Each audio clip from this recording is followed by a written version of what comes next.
Hermanos, para mí es un gran privilegio poder compartir hoy una porción de la palabra junto a ustedes. Mi nombre es Dani Muñoz y para aquellos que no me conocen, yo pertenecía al ministerio del pastor Nelson por mucho tiempo y se me ha solicitado que pueda hoy estar dando una enseñanza. Y la porción de las escrituras en la cual estaremos meditando está en 1 Corintios capítulo 1 versículo 18. Dice así: porque la palabra de la cruz es locura a los que se pierden, pero a los que se salvan, esto es, a nosotros, es poder de Dios. Si nos preguntamos cuál es el mensaje principal de la Biblia, la respuesta es el Evangelio. Es en el Evangelio donde el carácter glorioso y misericordioso de Dios se reflejan de una manera maravillosa. Y es en el Evangelio donde el verdadero carácter del mundo, el verdadero carácter del diablo y el carácter del hombre sin Dios también se muestran.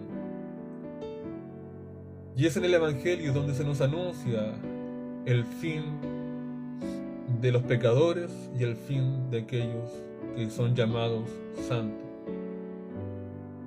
Por tanto, el Evangelio es de suma importancia para el alma. Es en el Evangelio donde Dios nos muestra la salvación y donde Dios nos muestra la condenación. Y no hay otro medio para ser salvo sino este mensaje. Dios no ha abierto ninguna puerta más para el hombre para que éste acceda al cielo, sino la puerta del Evangelio. Y entendemos así que esto no es algo trivial, no es algo que yo pueda dejar tirado para tomarlo después, sino que es algo urgente. Y nadie puede caminar a dos metas opuestas. Todos vamos a un lugar. Unos van a la vida eterna y otros a la muerte eterna. Y esto nadie lo puede cambiar. Y nadie está en un camino intermedio. Y lo que define tu camino es en donde tienes los ojos puestos. Si tu mira está puesta en la cruz y ella para ti es preciosa, entonces vas camino a la vida. Pero si la cruz de Cristo no tiene valor para ti, entonces tú vas camino a la muerte. Y no a una muerte física, sino a una muerte eterna, la muerte del alma. El cómo miras el Evangelio definirá dónde tú pases la eternidad. Y nadie es indiferente a la palabra de la cruz. Todos tienen una de dos reacciones posibles cuando le es predicado el Evangelio: apreciar el Evangelio y aferrarse a él para la salvación de su alma, o rechazarlo para así caer en la eterna perdición. ¿Cuál es la tuya? ¿Cuál es nuestra reacción ante este mensaje? Y la respuesta a esa pregunta es de una importancia mayor. Pero antes que podamos responder con claridad a esta pregunta y con sensatez, debemos dejar que la Escritura nos enseñe, primero, qué es la cruz. Segundo, cómo son las personas que reaccionan de una manera correcta a la cruz y cómo son las personas que reaccionan de una manera incorrecta a la cruz. Vamos a empezar definiendo qué es la cruz de Cristo. Pablo aquí en 1 Corintios nos dice lo siguiente: porque la palabra de la cruz es locura a los que se pierden. Y aquí habla de la palabra de la cruz. Y en las Escrituras existen, como decía un antiguísimo predicador, tres formas en las que la Biblia habla acerca de la cruz. La primera de ellas es el instrumento de tortura, el madero mismo, el lugar donde Cristo fue puesto allí. Ese madero se le llama la cruz. Y no fue usado solamente en Jesucristo, era una forma de tortura y de muerte lenta perfeccionada por los romanos, que fue usada en muchas otras personas. Y era la forma más horrenda de morir, la forma más vergonzosa de morir. Solamente morían en ese lugar aquellos que eran los más despreciables. Tanto así que un romano, por ser ciudadano romano, jamás se le iba a dar muerte en ese lugar. La segunda forma en que la Biblia usa la palabra cruz es cuando se habla de los sufrimientos que el creyente debe llevar por haber abrazado por la fe a Jesucristo. Jesucristo dice: el que no toma su cruz y me sigue no es digno de mí. En ese sentido está significando de que aquel que no asume las consecuencias por seguir a Jesucristo no es digno de Jesucristo. Y la tercera forma en que la Biblia habla de la cruz es cuando usa esta palabra en sinónimo del Evangelio. Y es exactamente eso lo que Pablo está haciendo aquí. Así que cuando Pablo habla de la cruz en este pasaje, está significando el mensaje del Evangelio, como un resumen del Evangelio al que Pablo se refiere como la cruz. Y esto es evidente porque en el versículo anterior, versículo 17 del mismo capítulo, Pablo está diciendo: pues no me envió Cristo a bautizar, sino a predicar el Evangelio. Mire lo que dice después. Lo que dice Pablo después: no con sabiduría de palabras, para que no se haga vana la cruz de Cristo. Entendemos, por tanto, que predicar el Evangelio y hablar de la cruz de Cristo es sinónimo. Por ende, cuando Pablo dice porque la palabra de la cruz es locura, lo que está queriendo decir es que el Evangelio es locura para aquellos que se pierden. Y habiendo así definido lo que Pablo quiere decir por la cruz en este pasaje, quiero definir también qué es el Evangelio, qué es ese mensaje de la cruz. Y el mensaje de la cruz contiene elementos específicos. Y uno de ellos es que Dios, al ser un ser santo y puro, Él no puede tener ninguna, ni quiere tener ninguna relación con el pecado, ni con el pecador. O sea, si el pecador hoy estuviera delante del Señor, el Señor le rechazaría a causa de su pecado. Y esto es así porque Dios es justo y Él dará de manera justa lo que merecen las obras de los hombres. Dios no es un juez corrupto que se tapa los ojos para no ver el pecado y hacer pasar al culpable como inocente. Y Dios no es un juez injusto al que alguien pueda sobornar para que Él haga vista gorda de sus maldades. Dios es justo y el cimiento de su trono es justicia y equidad. Eso quiere decir que nunca saldrá de Dios la injusticia. Él es luz perfecta y en Él no hay sombra de variación. Por tanto, Él ha de castigar todo pecado. Y el otro elemento del Evangelio es que el hombre es un ser pecador. Y como es un ser pecador de nacimiento, el hombre no puede hacer nada para ganarse el favor de Dios.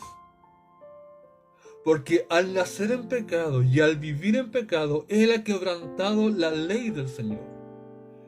Y merece de Dios únicamente la muerte y la muerte eterna.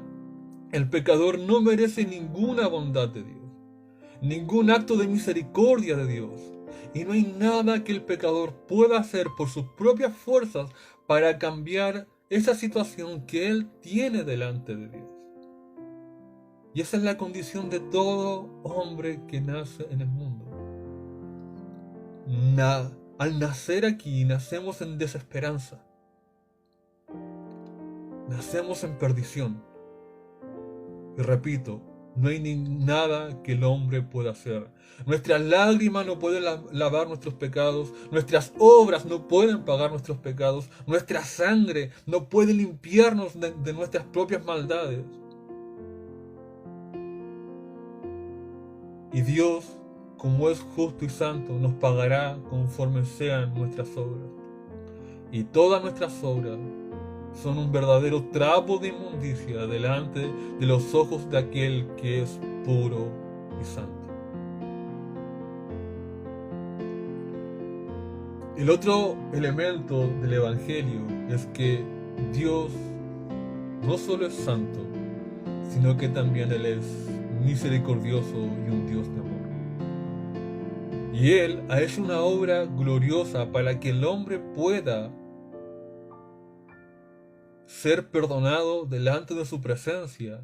Y así Dios no ser injusto por pasar por alto sus pecados, sino ser al mismo tiempo justo y misericordioso.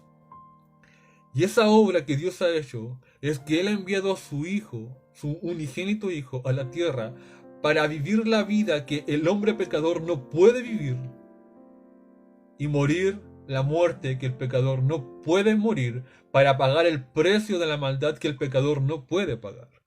Jesucristo, al ser Dios por sobre todas las cosas, y este es el meollo del Evangelio, Él se hizo hombre y accede a vivir como hombre la vida que el pecador no pudo vivir, una vida perfecta, una vida recta, y es lo que Cristo hizo sobre la tierra. Todos los años que Cristo vivió fueron para que Él viviera de una manera que glorificara a la ley de Dios sin romperla en ningún solo punto. Y Cristo no la rompió. Cristo la cumplió tanto en espíritu como en cuerpo. En todas esas cosas que el hombre normalmente peca, Jesucristo salió victorioso. Los hombres más grandes que la Biblia nos muestra pecaron. El hombre más sabio, Salomón, pecó. El hombre más fuerte de todos, Sansón, pecó. El hombre que era conforme al corazón de Dios, David, pecó. Así cada santo y cada hombre que se nos muestran en las Escrituras han pecado. Y no solo ellos, sino que desde Adán en adelante no ha habido ningún solo hombre que no haya sido derrotado por el diablo a través del pecado. Y la Biblia nos dice que Jesucristo fue el único hombre que vivió bajo la ley y que la cumplió perfectamente en espíritu y en cuerpo, y así no pecó delante de Dios. Así Jesucristo se vuelve el hombre más fuerte del mundo, no porque haya tenido fuerza física, sino porque la verdadera fuerza del hombre está en el espíritu, y el espíritu de Cristo nunca fue doblegado por el poder del pecado.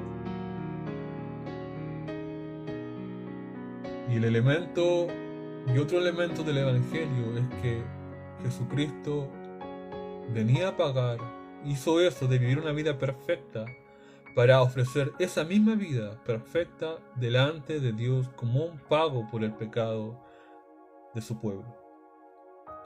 Jesús, al ir a la cruz, fue voluntariamente, y al estar en ese lugar, clavado en ese madero, Él dispuso su vida como una ofrenda, como un sacrificio para satisfacer la ira de Dios, para satisfacer el carácter santo ofendido de Dios a favor de aquellos que serían su pueblo.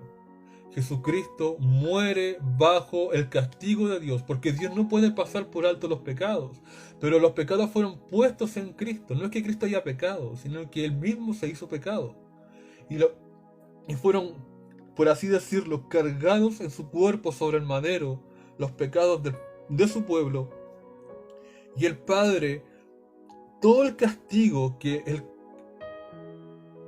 hombre merecía, todo el infierno que el pecador merecía, lo derramó con su ira justa y santa sobre Jesús en el madero. Y así Jesús, antes de morir, dijo: consumado es. Eso significa de que todos los pecados y toda la obra necesaria para que el pecador que se acerca a Jesucristo por la fe sea salvo, toda esa obra necesaria fue realizada por Jesucristo en el madero. El Padre castigó a su propio Hijo para perdonar los pecados del pecador. Y Jesucristo voluntariamente se entregó en cuerpo y espíritu para cancelar la deuda que el hombre tenía. Y como aquel que murió sobre el madero era hombre, pudo sustituir al hombre para recibir el castigo que el pecador merecía. y como el que murió en el madero era Dios, el sacrificio que él hizo tiene un valor eterno. Y como ese que moría en el madero era Dios y hombre, y a la vez Hijo de Dios, añadió a su sacrificio todo el valor necesario para que pudiera equiparar a la ofensa que Dios había recibido por el hombre. Y otro elemento del Evangelio es que al tercer día Jesucristo resucitó.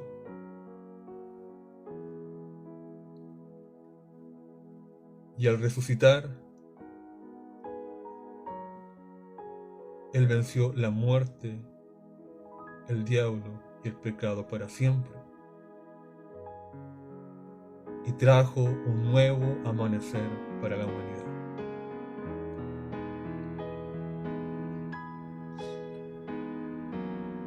Y este es el mensaje del Evangelio, que aquellos que creen que Jesucristo en el madero murió bajo castigo de Dios, y que al morir Él canceló efectivamente los pecados, no solo del mundo, sino si tú crees que Cristo pagó por tus pecados y que murió esa muerte, que era imposible que tú murieras, entonces, y crees que al tercer día Él resucitó, entonces Dios, de manera gratuita, solamente por creerle ese mensaje a Dios, de que Jesús pagó tus pecados y resucitó al tercer día, creer este mensaje por la fe, la Biblia dice de que tú eres salvo, que tú eres santo, que pasas a ser parte de la familia de Dios y que nadie puede arrebatarte jamás nunca de la mano de Dios y que nadie puede acusarte a ti por ningún pecado. Ese es el mensaje del Evangelio. Y ese es el mensaje al que Pablo alude aquí. Ese es el único medio de salvación que Dios ha establecido para el hombre. Y es el mensaje al que Pablo le llama el mensaje o la palabra de la cruz. Habiendo definido, entonces, qué es lo que Pablo quiere decir con la palabra de la cruz, vamos a ver cómo son estos bandos, aquellos que abrazan la cruz y aquellos que rechazan el mensaje del Evangelio. Tenemos el primer bando y Pablo dice lo siguiente: porque la palabra de la cruz es locura a los que se pierden. Y ese es el primer bando, los que se pierden. Y para ellos, este mensaje que yo les acabo de explicar, para ellos esto es locura, es insensatez.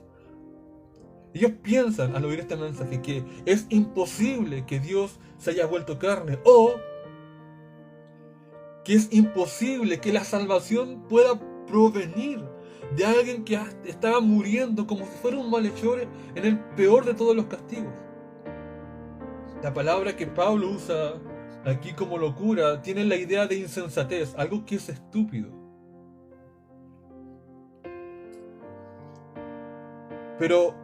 Y esto es porque el Evangelio se opone a todo lo que el hombre es. El Evangelio es algo espiritual, no es algo carnal. Y cuando yo hablo de cómo comprender la cruz, no hablo en temas, en una manera que sea intelectual, sino que hablo de entenderlo espiritualmente. Porque el Evangelio es algo espiritual que no se puede entender con los ojos de la carne o con la mente de la carne. Por tanto, estas personas que rechazan el Evangelio, para ellos es locura, porque el Evangelio no se acomoda a los deseos de la carne, no se acomoda a los deseos del mundo. Y Pablo divide este grupo en dos: judíos y gentiles. Él dice así en el versículo 23 de este mismo capítulo: pero nosotros predicamos a Cristo crucificado, para los judíos ciertamente tropezadero y para los gentiles locura. Esta es una forma de hablar que Pablo tiene, porque en su tiempo él dividía el mundo en dos partes: judíos o gentiles. Era la forma que Pablo tenía de dividir el mundo. Y estos dos personajes representan, aún en la actualidad, a toda la humanidad. Porque uno puede caer en uno de estos tipos de pensamiento. Veamos primero el judío. ¿Quién es el judío? Para Pablo el judío, o podemos entender al judío como el hombre que es un hombre moralista, el hombre religioso, el hombre que basa la salvación por su observancia de la ley, o que basa su salvación en sus obras. Y este tipo de persona todavía existe. Este es una persona que le encanta ir a la iglesia, que le encanta participar de las actividades de la iglesia, que está allí siempre, pero su vida no es una vida verdadera, sino que vive una vida religiosa. Le gusta ir a la iglesia porque si no va a la iglesia se siente vacío, pero no porque no pueda servir a Dios. Se siente vacío únicamente porque no puede participar de algo que lo hace sentirse bien a él mismo. Este tipo de personas nunca piensan en Cristo. Apenas sí comprenden las realidades espirituales. Y cuando se les pregunta por qué son salvos, en lo más íntimo de su corazón ellos piensan en las cosas que hacen. Y piensan que por hacer esas cosas ellos merecen salvación. Ellos recuerdan las veces en que van a la iglesia, recuerdan sus oraciones, recuerdan sus limones, recuerdan sus diezmos, recuerdan las veces que le han hecho el bien a algún hermano o algún vecino. Y ellos piensan que como son así, que han hecho toda esta clase de cosas y no son tan pecadores como los que están afuera, ellos creen que la salvación Dios de alguna manera se las debe por ser ese tipo de personas. Y cuando se les habla de que la salvación es únicamente por la fe y por la fe en Cristo y toda la obra que ellos necesitan para ser salvos ya fue hecha por Dios en Jesucristo en el madero, ellos terminan por rechazar el Evangelio y confiar en sus buenas obras. El lenguaje de esas personas es muy parecido al del verdadero creyente, pero su confianza es lo que ellos pueden hacer por Dios y no lo que Dios ha hecho por ellos. Y ellos transforman a Dios un deudor suyo, alguien que les debe una salvación que ellos por sus buenas acciones merecen. Y de ese tipo de personas hay en todo el mundo. Existen en el cristianismo personas que viven el cristianismo de ese tipo de manera. E inclusive si uno habla en otras religiones, todos de alguna manera se merecen la salvación por ser fiel a su religión. El hombre es religioso de naturaleza. Es enferma, de una manera enferma. Es enfermizamente religioso. Y nadie que sea así puede encontrar salvación, porque todas esas personas buscan salvación por sus propios méritos, pero Dios no ha abierto esa puerta de salvación, sino que la única puerta que tenemos abierta es el Evangelio. El otro grupo es el griego. El griego es aquel hombre que representa a aquellos que no tienen, entre comillas, no tienen una religión. Y que lo que vale para ellos es su opinión que ellos tengan del mundo. El hombre griego es aquel como un filósofo que va por el mundo buscando las mejores verdades, las cosas más rimbombantes, las cosas más descabelladas, para sentirse sabio delante de los hombres. Y siempre está en busca de una verdad, nunca termina por aprender y nunca llega a ninguna seguridad. Hay personas que no creen en nada religioso, pero que ellos mismos se forman una opinión del mundo, ellos mismos se forman una opinión del cielo, una opinión del infierno, una opinión de la vida, una opinión del hombre. Y esos hombres viven cambiando sus perspectivas, y si no las cambian se conforman con lo que ellos tienen, pero lo que ellos tienen es algo que ellos mismos han podido deducir con la capacidad de su cerebro. Hay muchas personas cuando uno predica el Evangelio que dicen, bueno, yo creo a mi manera, o esta es mi forma de vivir. Bueno, ellos caen en esa categoría del griego, aquellos que aunque no tengan una religión definida, viven conforme a sus propias ideas. Y esto es algo importante. No importa si tú tienes las ideas en las cuales tú crees escritas en un papel o en algún tipo de confesión y decir esto es lo que yo creo. No importa, porque todos tienen una idea del mundo, todos tienen una idea de la muerte, todos. Y lo que muestra tu forma de creer o lo que tú crees es cómo tú te comportas en la vida. Vean, si al hombre le gusta pasarlo bien durante toda su vida, eso lo hace porque está mostrando que su pensamiento es que esta vida es corta y hay que pasarlo bien. Y así de manera subsiguiente, cada acción que el hombre hace demuestra lo que él cree en su corazón. El corazón se refleja en las palabras y en las acciones del hombre.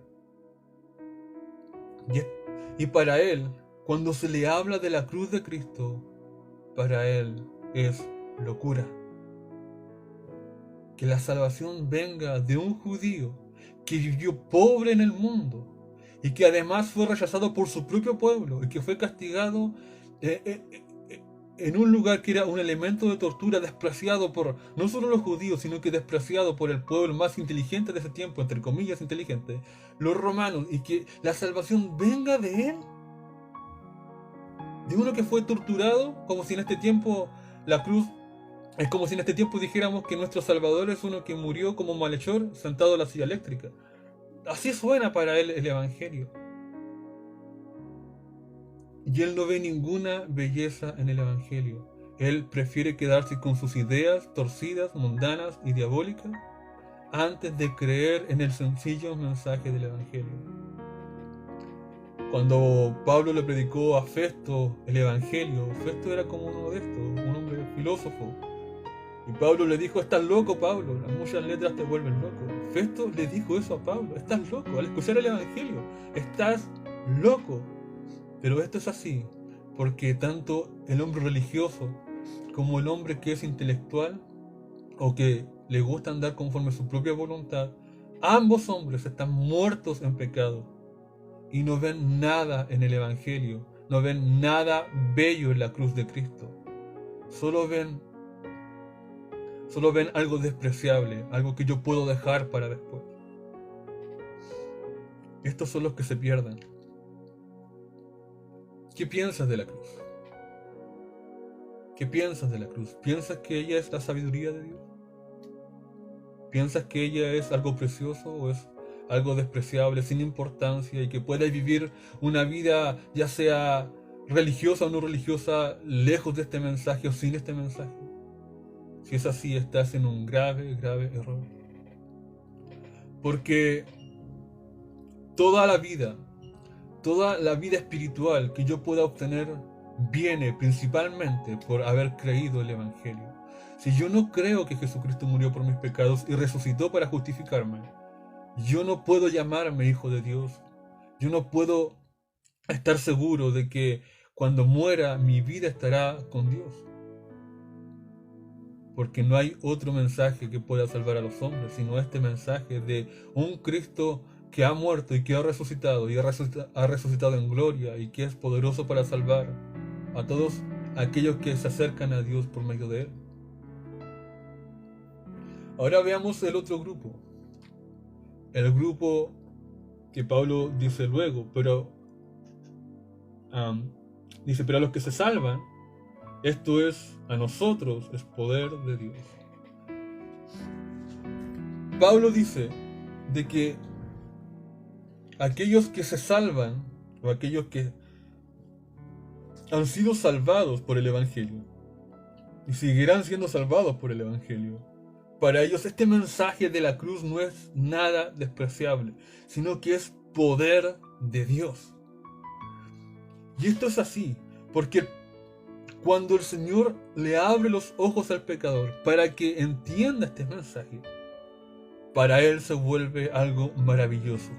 Que Dios, el Santo, se haya compadecido de mí y haya enviado a su propio Hijo para morir en el madero por un pecador como yo, y que ese Cordero Santo haya pagado todos mis pecados para que yo no sea nunca más juzgado para morir eternamente por Dios, Y lo ha hecho de una manera gratuita. Y me ha salvado y no solamente me ha pagado los pecados, sino que por medio del Evangelio me ha dado su Espíritu para que ahora yo viva una vida recta delante de Él, en amor y en comunión con Dios. Él al oír este mensaje lo encuentra maravilloso y la forma más sabia que Dios tenía para salvar al hombre. Y esto es así. El mensaje del Evangelio es la obra más gloriosa que Dios ha hecho. Es más glorioso que cuando Dios abrió el mar de par en par. Es más glorioso que cuando Dios hizo descender fuego para que consumiera el altar levantado por Elías. Esto es más glorioso que la entrega de la ley. Es el Evangelio, donde Dios se hizo carne y murió por el pecador. Y el creyente entiende esa médula del Evangelio y se maravilla ante esta cosa gloriosa que es llamada la cruz de Cristo. Toda fuente de vida y gozo proviene para ellos, para el cristiano, de la cruz, y es su mayor tesoro. No necesitan más que el Evangelio para vivir. Pablo dijo, porque no me avergüenzo del Evangelio, porque es poder de Dios para salvación a todo aquel que cree, al judío primeramente y también al griego. Porque en el Evangelio, dice Pablo, la justicia de Dios se revela por fe y para fe, como está escrito, mas el justo por la fe vivirá. El creyente ve el Evangelio y está de acuerdo en que por la fe sea el perdón de pecados, pues así la gloria, toda la gloria de esa obra es de Dios y no del hombre. Para el creyente el Evangelio es su dulzura, porque el mismo Pedro dice esto: para vosotros pues los que creéis, Él, Jesucristo, Él es precioso. O sea, que el creyente abraza el Evangelio con todas sus fuerzas. Y si tú le preguntas a un creyente, por muy mal que esté, ¿tú confías en tus propias obras para salvación? ¿Tú confías en tu pastor para salvación? ¿Tú confías en tu hermano piadoso para salvación? El creyente te dirá, no, yo solo confío en Cristo, yo solo confío en su Evangelio, porque para mí no hay otro medio de salvación, porque nada podía pagar mi maldad sino la muerte de aquel que murió en el madero. ¿Dónde estamos nosotros? ¿En qué estamos creyendo? ¿Cómo está mi vida delante de Dios? ¿He creído realmente en este mensaje? ¿He abrazado por la fe a Cristo? Si lo he abrazado, ¿lo he hecho de manera correcta? Porque si miramos el Evangelio de una manera intelectual y nos lo aprendemos como un niño de kinder se aprende un poema y lo repite de manera mecánica, nosotros no estamos comprendiendo el Evangelio. Si tú no ves belleza en el Evangelio, si tú no ves algo precioso en el Evangelio, si para ti el Evangelio no es un consuelo y para ti el Evangelio no es el agua de Dios que satisface la sed de tu alma, es muy probable que tú no estés en el verdadero camino, en el camino de la salvación. Porque solo aquellos que han creído en el Evangelio pueden llamarse hijos de Dios. Así que si hay alguien que no haya creído en el Evangelio realmente y que se encuentre en uno de estos dos grupos, ya sea en el grupo de aquellos que lo rechazan y son como el judío, hombres religiosos simplemente, o como los griegos, que sean filósofos y que se conformen con su propia manera de ver el mundo. Si estás allí, el mensaje es este: arrepiéntete y cree y serás salvo para siempre. Y la iglesia que posee la cruz de Cristo, no deje de predicarla, no deje de maravillarse ante esta grandiosa obra, sino que se gloríe, como Pablo decía, que él no iba a gloriar en nada más sino en la cruz del Señor, porque esta verdaderamente es nuestra herencia, el Evangelio.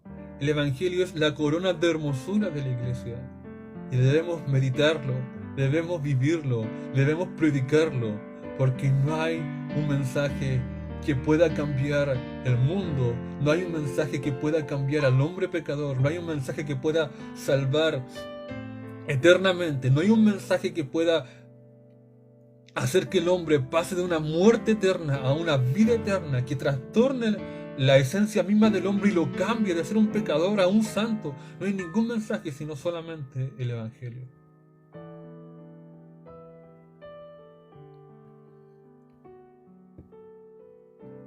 Pablo dijo así: pero cuantas cosas eran para mi ganancia, las he estimado como pérdida por amor de Cristo. Y ciertamente aún estimo todas las cosas como pérdida por la excelencia del conocimiento de Cristo Jesús, mi Señor, por amor del cual lo he perdido todo y lo tengo por basura para ganar a Cristo. Y ser hallado en él no teniendo mi propia justicia que es por la ley, sino la que es por la fe de Cristo, la justicia que es de Dios por la fe, a fin de conocerle y el poder de su resurrección y la participación de sus padecimientos, llegando a ser semejante a él en su muerte, si en alguna manera llegase a la resurrección de entre los muertos. Ese es el corazón del creyente. Para él todo lo demás es basura, todo lo demás es pérdida. El conocimiento de Cristo, el conocimiento de su obra redentora, el conocimiento de él sentado a la diestra de Dios en gloria, es el conocimiento que es ganancia para el creyente, y todo lo demás que esté fuera de esto es pérdida. Antes de terminar,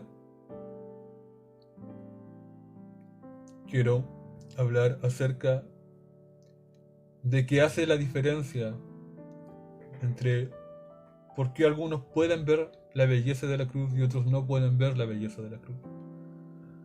Cuando el Señor le preguntó a Pedro qué decían los hombres o qué opinaba él, quién era él, Jesús, Pedro le dijo: tú eres el Cristo, el Hijo del Dios viviente. Y el Señor Jesucristo dice algo muy interesante, que eso no se lo había revelado carne ni sangre, sino mi Padre que está en los cielos. Mostrando así de que para que Pedro comprendiera perfectamente quién era Jesús, no lo comprendió por medios carnales, sino que lo comprendió porque hubo una iluminación de Dios en el interior del corazón de Pedro para que él entonces pudiera entender quién es Jesucristo realmente. Y esto es exactamente lo que pasa con el Evangelio. Dios es quien revela el Evangelio en el hombre. Es Dios quien obra en el corazón de los pecadores. Por eso que el creyente no tiene ningún mérito. Él no ha entendido el Evangelio porque ha sido más inteligente que el pecador. Él ha entendido el Evangelio porque Dios se ha compadecido de su alma y le ha dado la salvación, puesto que la salvación es de Jehová. Es de él el conocimiento de salvación y él salva a quien quiere, pero esto no quita la responsabilidad del hombre. El hombre tiene que buscar al Señor. El hombre tiene que buscar los medios para acercarse a Dios y ser salvo. Esto es, hay cosas que el pecador o el hombre sin Dios en el mundo puede hacer. El hombre que no es salvo puede acercarse a un lugar de oración, donde se predique el Evangelio y estar expuesto al Evangelio. El hombre sin Dios puede comprar una Biblia y leer las Escrituras para encontrar allí salvación. Hay muchas cosas que el pecador puede hacer. Dios no bendice a los flojos. Si alguien dice Dios me va a salvar cuando quiera salvarme, eso, aunque contiene un elemento de verdad, en sí no es una verdad. El que quiere la salvación la va a buscar, y aquel a quien Dios esté buscando, ese hombre empezará a buscar la salvación. Así que si hay alguien por ahí que no ha conocido al Señor y está esperando sentado de manera indiferente que Dios le salve, no es la manera en la que Dios ha establecido para salvar al hombre. Dios ha establecido salvar a aquellos que le buscan y le buscan con sinceridad, no por las obras, sino por la fe en Cristo. Pero cuando Dios te ha de salvar, manifiesta esas obras en tu vida. Y ahora la iglesia, ¿qué debe hacer? Seguir gloriándose en el Evangelio, tenerlo como su mayor tesoro y confiar únicamente en él. Porque así como el Evangelio nos ha dado vida, también el Evangelio es el medio que Dios ha establecido para santificarnos, purificarnos y así poder llegar a su presencia en aquel día glorioso con corazones puros, santos y haber crecido a la estatura del varón perfecto. El Evangelio nunca debe estar lejos de la iglesia.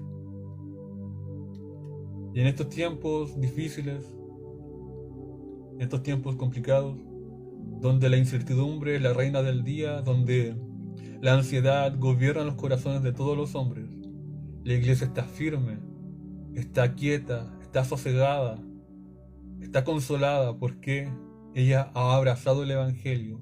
Y aunque el mundo tiemble y los montes caigan al corazón del mar, nosotros estamos seguros porque estamos escondidos en Dios por Cristo a través de su Evangelio.